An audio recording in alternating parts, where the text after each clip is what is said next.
Hello, it's day 22. I already know today's topic. I was thinking about it unintentionally just this morning. It's on the self and death. Dun dun dun. Before I get to talking about that, let's write. Hello. So, the topic for today is on the self and death, as I mentioned in our intro.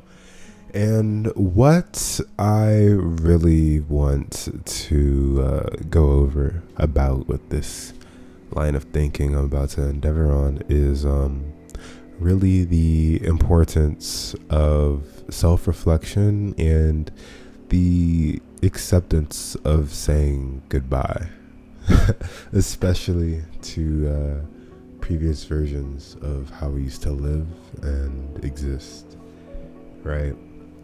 Because when we have this idea about who we are and what makes us us, it is really attaching ourselves to certain patterns of behavior that we're operating out from our body.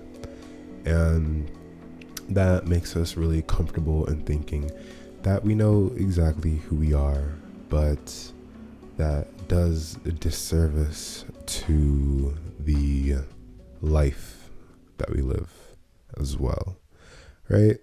And the reason I say disservice is because when we get into these patterns of behavior in our existence, we want to get comfortable and complacent in the ways that we're existing so that we can feel as if we're in full control over how we live our lives and what we're going to be doing and how we're going to be doing things forever and ever. But the one constant in all of life is change.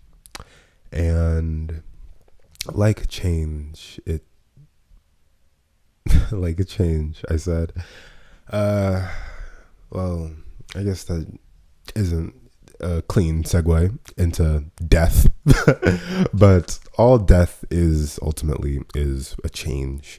And when we think of death normally, it is usually in the sorts of like the final death, when our body ceases to hold on to our consciousness, or when trees and other plants and forms of life can no longer produce anymore.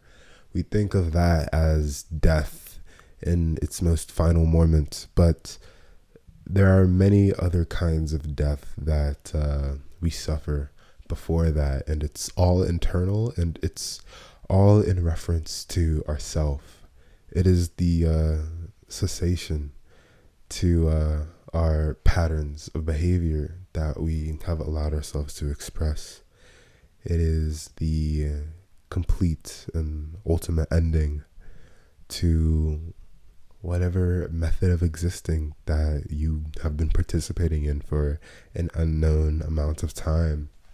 And ultimately, that is the death that we must get comfortable with to change, right? We must die to thrive. Is this making sense to anyone that's listening?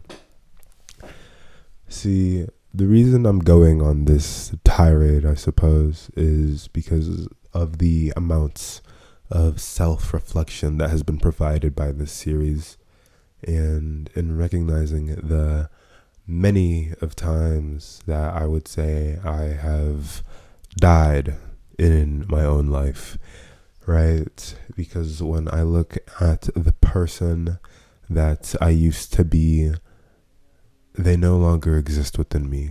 They are dead. When I look at the modes of expression that I thought would forever be tethered to me, it is dead, right? And allowing ourselves to get comfortable with death to the symmetric is freeing, because it allows you to recognize that you are an ever-changing person and being that deserves to change. And even in the fear of the unknown that it may provide, your experience going through that change only offers you lessons that will only help you grow. You see, when I think about the many depths of self that I've participated in, I think of them as fertilizing the new mind that I'm going to be growing into. And it is never a pretty or easy process by any means, but with the cessation of one process of existence, it births something else that I might have thought unfathomable, right? And it never occurs all at once. It never occurs as swiftly as you think, and it's never easy, but it requires a certain tenacity and grit that you must cultivate if you want to seek change. Earlier in this series, I talked about the necessity of changing the way I lived so that I could complete these other artistic projects that I wanted to endeavor on and create and fulfill. And that required a death of me so that I could become the person that I needed to be to create what I wanted, right? You need to die to create the life in which you thrive. Okay? Okay. Right? I feel like I'm talking like a pastor right now, but my nose is clogged. Sorry. But this is something that is very important, and I feel like has been a message that is very much missed when we're talking about the many ways in which we want to improve upon ourselves and the ways that we exist, the confidence that we want to muster, the modes of participation that we want to find, the communities that we want to connect with. It all requires a death of the self in which you may not even be aware needs to die yet, because you need to do extensive self-reflection, and the self-reflection will never end as long as you want to change, as long as you have a hope and passion for something. You will always need to reflect so you can grow into the person you need to be to attain it. Every single time, it doesn't matter how it may occur, you will face challenges that will stab you in the heart, stab your back, push you into positions that you may think you will never get out of. But that is just a part of the process of death. It requires comfortability in the discomfort of living to thrive within it.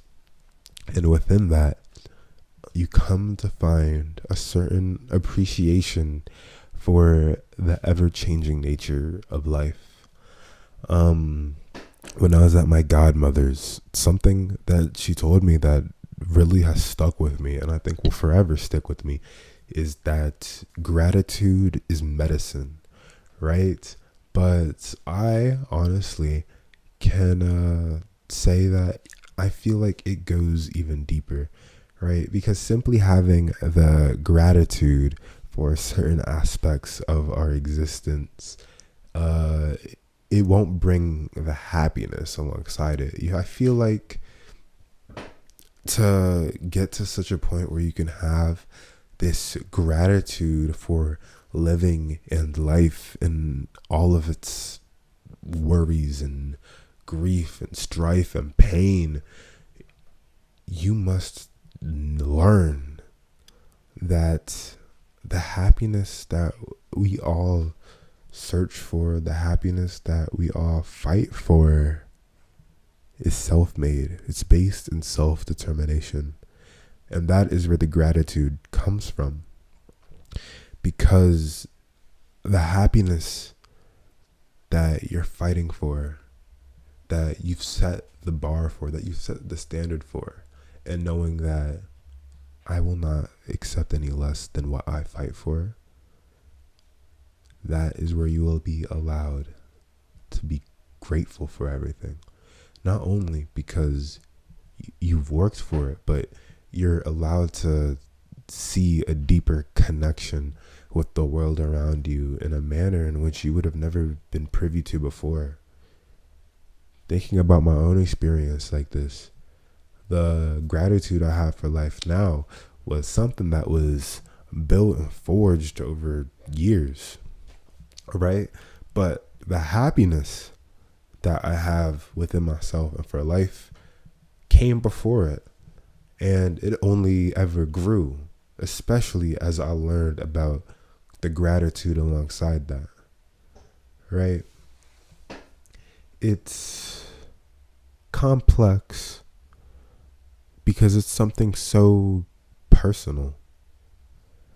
You can't wish for happiness and not know how to fight for yourself. You can't wish for happiness and say that life needs to stay the same and freeze. Those are contradictory.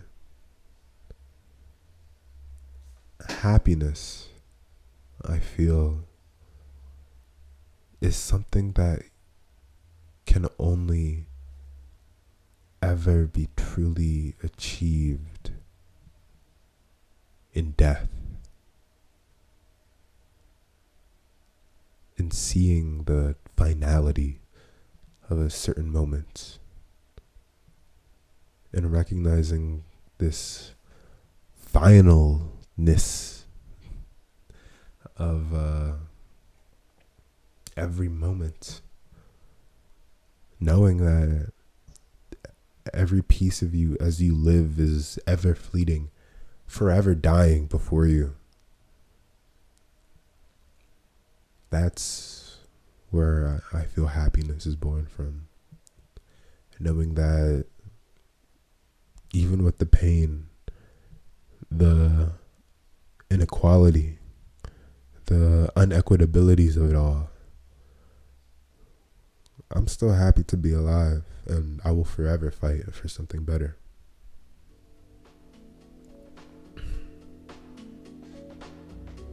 And I hope you do too.